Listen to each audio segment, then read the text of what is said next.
I am already in receipt of the warrant of arrest issued against me by the 5th Division of the Sandigan Bayan. Nais ko lang pong bigyan din ang mga bagay na ito. I will remain firmly with the majority bloc under the leadership of Senate President Alan Peter Cayetano. Hindi ako matitinag sa anumang panggigipit, pananakot, political maneuvering para talikuran ang aking paninindigan. I will not yield to threats. I will not be intimidated.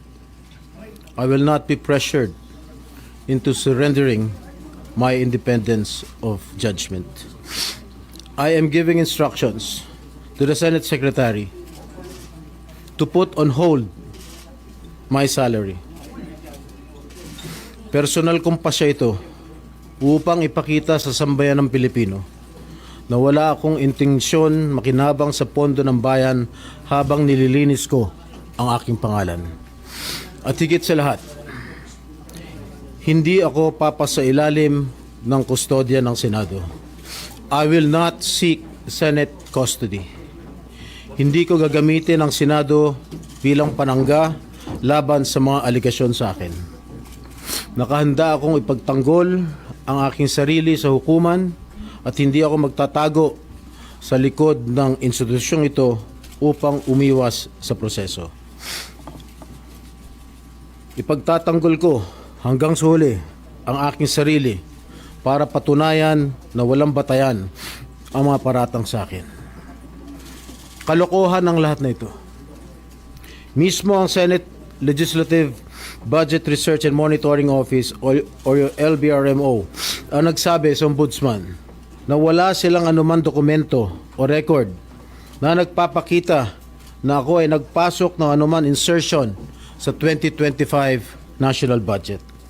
Ang mahalagang impormasyon nito ay kinilala pa mismo ni dating Senate Blue Ribbon Chairman Senator Panfilo Lacson bilang isang makabuluhang ebidensya na sumasalungat sa mga aligasyong binabato laban sa akin.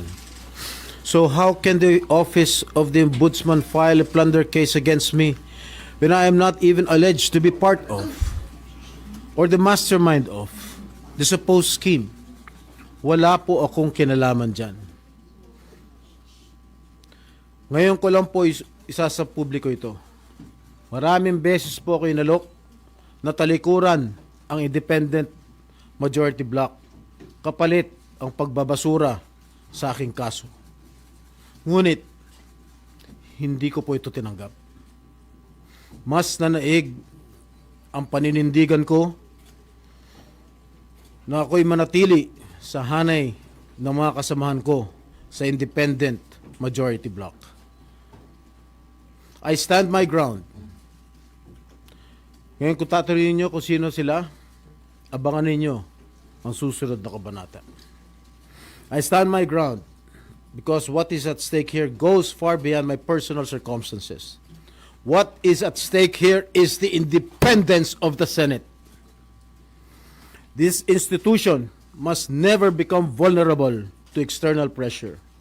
It must remain free from political coercion, free from undue influence, and free from any scheme designed to weaken its constitutional role as a co-equal and independent branch of government.